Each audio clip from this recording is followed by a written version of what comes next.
رات کے سائے گہرے ہو چکے تھے، لیکن ایران کی فضاؤں میں ایک بار پھر 46 سال پرانی گونج سنائی تھی۔ اللہ اکبر! یہ وہی نعرہ تھا جس نے 1979 کی سرد راتوں میں شاہی اقتدار کی بنیادیں ہلا دی تھیں۔ وہی صدا جس نے تہران کی گلیوں، قم کے مدرسوں اور اصفہان کے بازاروں میں بغاوت کی چنگاری بھڑکائی تھی۔ آج جب اسلامی انقلاب کی سالگرہ منائی جا رہی ہے، پورا ایران ایک بار پھر یکجہتی اور تجدید عہد کے طور پہ گھروں کی چھتوں سے یہی صدا بلند کر رہا ہے۔ تہران کے آسمان پر یہ گونج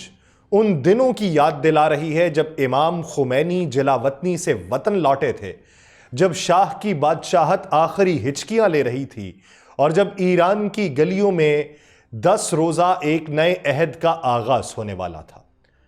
یہ وہی لمحہ ہے جو ہر سال 1 فروری کو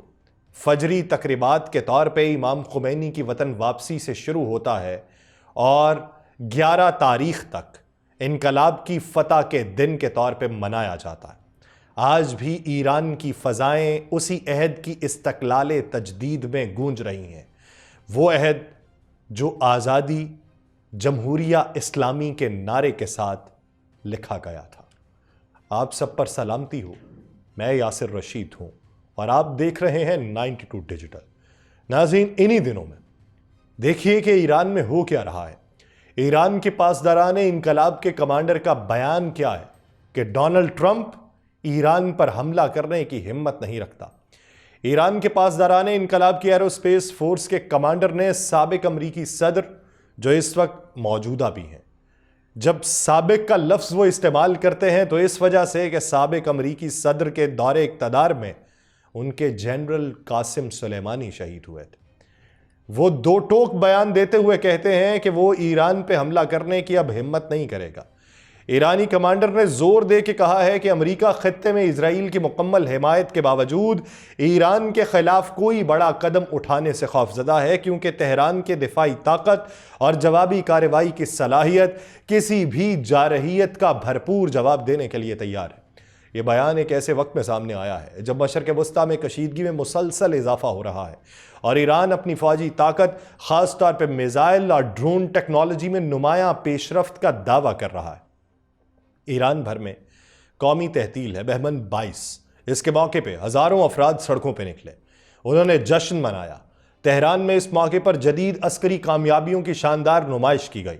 دارالحکومت کی سڑکوں پر رکھے گئے جدید ہتھیاروں میں خرم شہر اور حاج قاسم بیلسٹک میزائل کے ساتھ ساتھ امید سیٹلائٹ کیریئر بھی شامل تھا، جو شرکاء کی خصوصی توجہ کا مرکز بنا۔ خرمشہر میزائل 2000 کلومیٹر تک مار کرنے کی صلاحیت رکھتا ہے اور 1800 کلوگرام وزنی متعدد وار ہیڈز لے جا سکتا ہے، جبکہ حاج قاسم میزائل کو فاتح 110 جدید ورژن کے طور پہ تیار کیا گیا، جس کی رینج 1400 کلومیٹر ہے اور یہ جدید فضائی دفاعی نظام کو چکمہ دینے کی صلاحیت رکھتا ہے۔ تہران میں لاکھوں مظاہرین جو ہیں وہ مختلف راستوں سے مارچ کرتے ہوئے آزادی اسکوائر پہنچے، جہاں ایرانی صدر نے خطاب کیا۔ مسعود پزشکیان عظیم الشان تقریب میں سینکڑوں غیر ملکی مہمان، جس میں بشمول علمی، سیاسی اور بااثر شخصیات تھیں، وہ ایران پہنچیں۔ 7000 سے زائد کیمرامین اور صحافی، جن میں 200 غیر ملکی رپورٹرز بھی تھے، اس قومی دن کی تقریبات کو کوریج دے رہے تھے، جبکہ ایران کی پاسداران انقلاب نے ایک جدید ترین طویل فاصلے تک مار کرنے والے سپر سونک کروز میزائل کی تیاری کا بھی انہیں دنوں اعلان کیا، جو خطے میں دفاعی توازن پر گہرے اثرات مرتب کر سکتا ہے۔ یہ میزائل ایران کی بڑھتی ہوئی عسکری عزائم اور جدید ہتھیار سازی کی جانب ایک اور قدم ہے، جو فضائی دفاعی نظاموں کو چکمہ دینے اور ہدف کو برق رفتاری سے نشانہ بنانے کی صلاحیت رکھتا ہے۔ ایرانی حکام کہتے ہیں کہ یہ میزائل جدید ٹیکنالوجی سے لیس ہے اور دفاعی و جوابی حملوں کے لیے انتہائی مؤثر ہوگا۔ اس پیش رفت سے ایران کی میزائل صلاحیتوں میں نمایاں اضافہ ہوا ہے، جو پہلے ہی بیلسٹک اور کروز میزائل ٹیکنالوجی میں خاصی ترقی کر چکا ہے، لیکن اس نئے میزائل کی تکنیکی تفصیلات اور ہدف بنانے کی درست صلاحیت پر مزید وضاحت آنا بھی باقی ہے۔ یہ پیش رفت ایک ایسے موقع پہ جب مشرق وسطیٰ میں کشیدگی عروج پہ ہے، ایران کے عسکری منصوبے مغربی طاقتوں اور اس کے علاقائی حریفوں کی گہری نظر میں ہیں، اور انہی دنوں میں ایران کی پاسداران انقلاب کے navy commander rear admiral Ali Raza تنگسری نے یہ کہا ہے کہ ایران عسکری طور پہ آبنائے ہرمز کو بند کرنے کی مکمل صلاحیت رکھتا ہے۔ ان کے مطابق ایران کے میزائل، ڈرونز اور بحری جہازوں کی طاقت اس حد سے کہیں آگے نکل چکی ہے کہ وہ ایسی حکمت عملی اپنانے کی ضرورت محسوس کرے۔ ایران کے جنوبی بندرگاہی شہر بندر عباس میں صحافیوں سے گفتگو کرتے ہوئے ایڈمرل تنگسری نے امریکی صدر کی اس دھمکی کو مسترد کر دیا کہ وہ ایران کی تیل برآمدات کو صفر تک لے آئے گا۔ ان کا کہنا تھا کہ امریکہ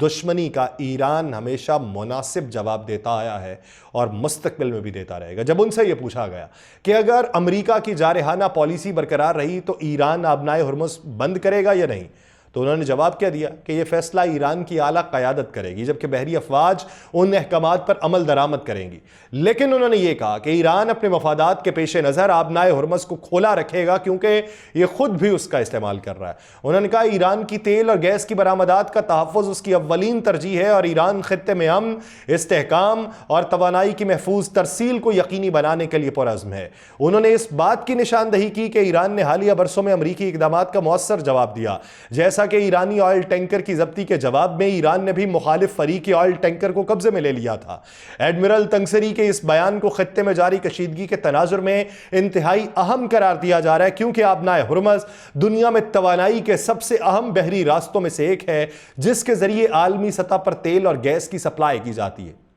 جبکہ اس کے ساتھ ساتھ ایران کے مرکزی شہر اصفہان میں واقع یورینیم کرونجر فیسلٹی میں ایریڈیم ہیگزا کی پیداوار کا باقاعدہ آغاز کر دیا گیا۔ فلوریڈا آئسوٹاپ کی علیحدگی IR-191 یہ مرکب ہے اور اس کی افزودگی کے عمل میں یہ استعمال ہوتا ہے، اور اس کی تیاری ایران کے جوہری ٹیکنالوجی میں ایک اہم پیش رفت سمجھی جا رہی ہے۔ ایک ایسے وقت میں کہ جب ایران کی جوہری تنصیبات پر حملہ کرنے کی باتیں ہوئیں،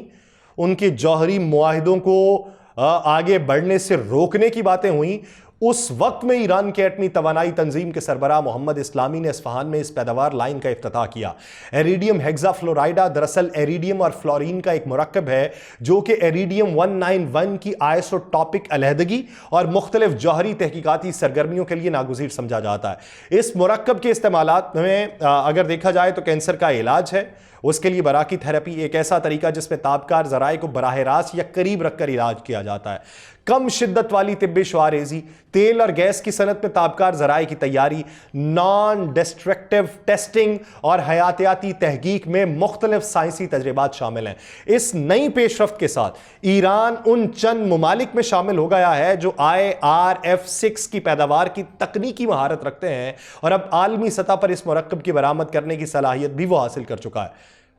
یہ جب مزید آپ پابندیاں لگانے کی باتیں کریں گے تو اس طرح کے تجربات ہوں گے۔ ایران کے صدر مسعود پزشکیان نے واضح طور پر اعلان کیا ہے کہ ایران کسی بھی صورت میں پابندیوں کے دباؤ کے آگے سر نہیں جھکائے گا اور ترقی کے عروج کو حاصل کرنے کے اپنے عزم پر قائم رہے گا۔ انہوں نے جنوبی شہر کرمان میں ایک جدید سٹیل فیکٹری کا افتتاح کیا اور یہ کہا کہ ایران کے دشمن یہ سوچنے میں غلطی کر رہے ہیں کہ پابندیوں کے دباؤ میں ایران کمزور پڑ جائے گا یا بھوک سے مر جائے گا۔ صدر نے کہا کہ ایران میں وہ تمام صلاحیتیں موجود ہیں جو اسے خطے کا سب سے ترقی آزاد یافتہ ملک بنا سکتی ہے۔ انہوں نے کہا ہم ایک ہیں، ہمارے پاس خود مختار اور ممتاز ملک بننے کے بے پناہ مواقع اور وسائل موجود ہیں۔ انہوں نے کہا ترقی کسی بیرونی مدد پر انحصار کرنے سے حاصل نہیں ہوگی، بلکہ ہمیں اپنی طاقت اور وسائل پر بھروسہ کرتے ہوئے خود کو ہر میدان میں چوٹی تک پہنچانا ہوگا۔ انہوں نے کہا اگر ہم طویل المدتی نقطہ نظر اپنائیں اور محض بیرونی ممالک کی طرف دیکھنے کی بجائے خود پر یقین رکھیں تو ہم عظیم کارنامے انجام دے سکتے ہیں ایران کے اندر۔ اب اسی موقع پہ رہبر اعلیٰ، رہبر انقلاب آیت اللہ سید علی خامنائی نے بھی معیشت اور عوامی مسائل پہ بات کرتے ہوئے کہا ہے کہ ان تمام چیلنجز کا حقیقی حل اندرونی عوامل میں پوشیدہ ہے۔ انہوں نے کہا یہ محب وطن حکام کے عزم اور متحد قوم کے تعاون سے ممکن ہوگا۔ تہران میں انہوں نے جب ملاقات کی حماس کے اعلیٰ وفد سے،